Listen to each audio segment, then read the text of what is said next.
Ayun o. Ayun o. Ayun o. Ayun o. Ayun o.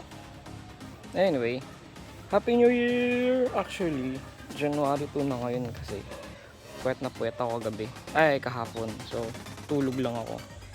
Pang hapon pa naman pasok natin ngayon. So, vlog muna tayo.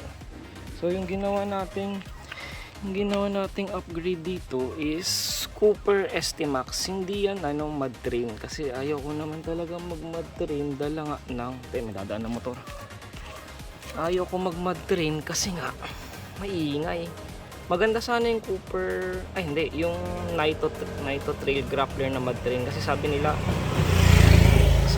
ano daw yun, tahimik, kaso mahal kasi. Ito naka-discount kasi tayo sa sa Tire Serve. 70% discount tayo. So kinuha ko is yun nga 33 inches 255. Napansin nyo siguro kanina manipis siya. Ang size lang nito is 255. Saan yun?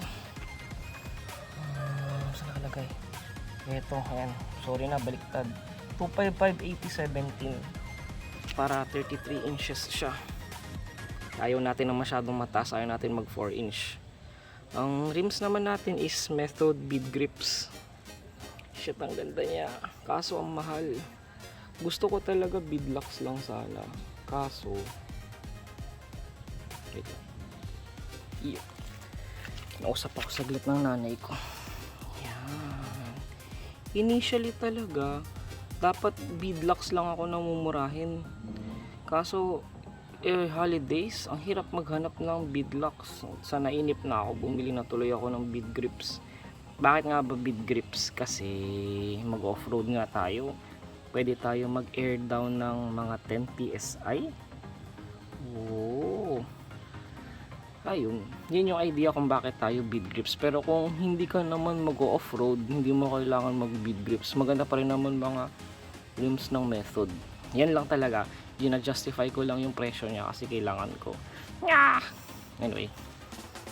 Tapos, ang ano naman natin, suspension is BP51 po siya. Napamahal na naman tayo. Hindi, actually matagal ko ng pangarap yan. Matagal ko na siyang pangarap. Pumayag naman si Commander. So, total niyan is 1.5 inches. Hindi siya 2 inch lift. So 1.5 lang pero loaded yung springs niya para pag nag steel bumper tayo mabubuhat na yung weight. So ganon din naman sa likod. Yan, BP51. Bakit nga ba tayo BP51? Pati yung leaf springs natin loaded rin kaya medyo mataas siya. Ang laki ng wheel well. Yan, BP51 kasi na-adjust tayo. So, saan nakikita nyo kayo? Yan, ito yung mga adjustment niya. Wait, tingnan natin adjust. Yan, meron tayong adjustment sa rebound tsaka dampening. Ito yung rebound, ito yung dampening. Tapos, na-adjust siya. Labo ba? Yan. Compression tsaka rebound din. Yung compression yung lambot ng shocks, tapos yung rebound kung gaano siya kabilis magbabalik sa dating niya, kumbaga yung compression is ganito, tapos ang rebound natin yung ganun.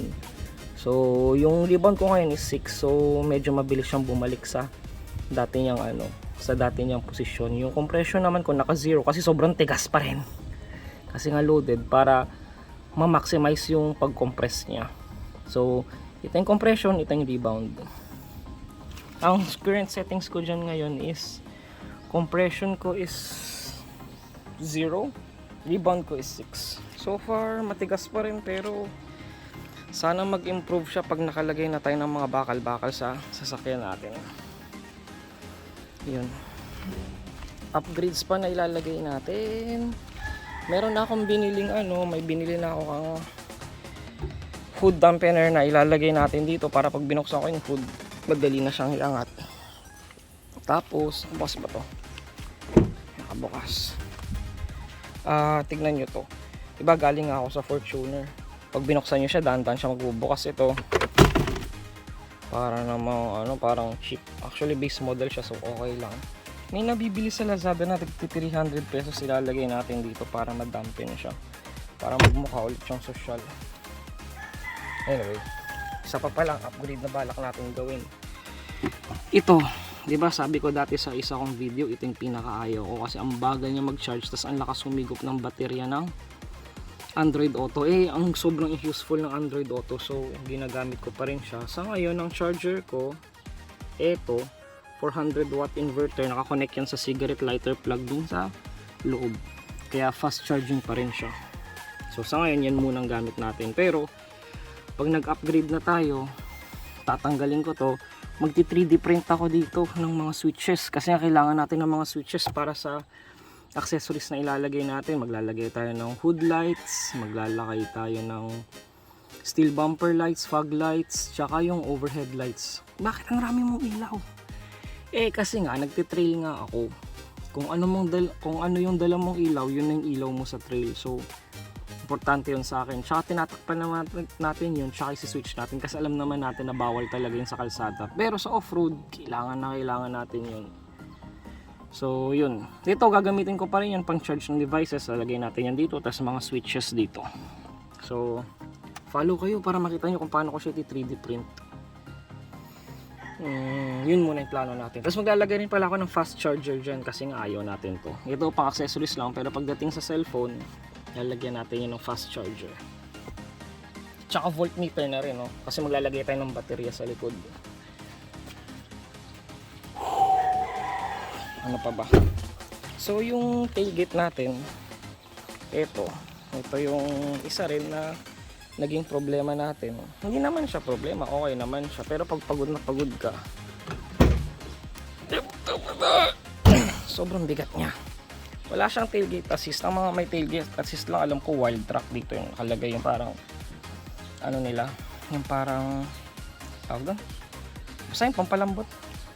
Pag binaba mo yung tailgate, meron ako nabili sa Lazada dito, kinakabit yan dyan, tsaka dito.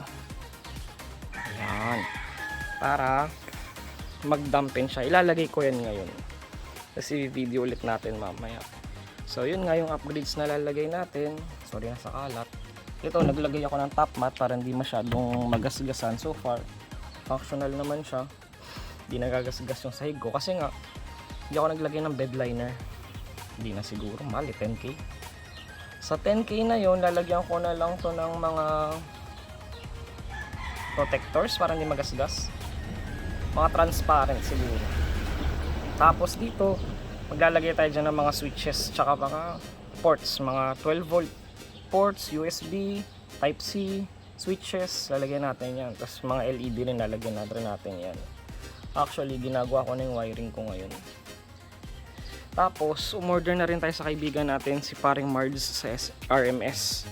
Maglalagay tayo dyan ng utility rack. Lalagyan natin ng accessories. Kasi lalagyan natin dyan ng recovery boards dito. Tapos dito mga electronics naman.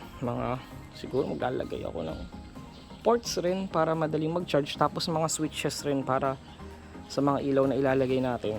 Kasi mga balak natin, maglalagay ako dito ng motion detector na na LED pag may utility rack na. Tapos dito naman sa gulong, maglalagay tayo ng rock lights. Dito rock lights para pag nagte-trail tayo.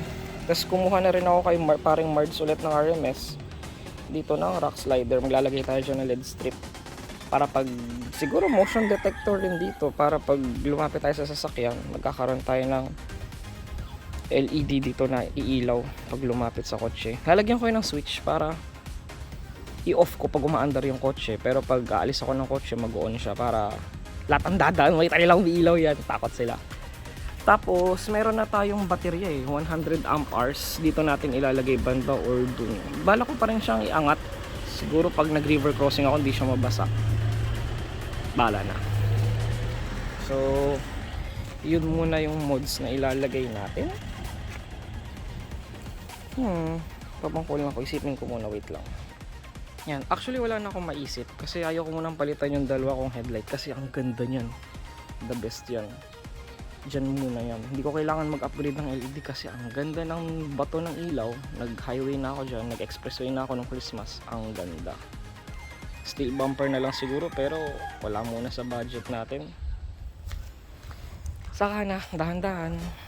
So total height niya, 1.5 inches sa suspension, tapos yung gulong ko na 33 inches, nagdagdagan syempre diameter niyan kung divided by 2 yung tinas niya. So kung 33 inches yan, 1.5 plus 1.5, kasi 1.5 ang dagdag na 33 inches, 1.5 ang dagdag sa ground clearance. So 1.5 plus 1.5, total 3 inches yung inangat ng sasakyan ko. So 235 mm dapat ang ground clearance nito plus 3 inches. Ilagay ko na lang, hindi ko ma-convert din, mahina tayo sa math, kaya ilalagay ko na lang dito sa baba kung ilan yung total height na na-achieve nya. Pogi, ganda ng silver sa gray. Budolanders, yan yung grupo ko, follow nyo sila sa Facebook kasi sila yung mga kasama ko magti-trail. So lagay ko na yung mga upgrades, tas video ko na lang yan.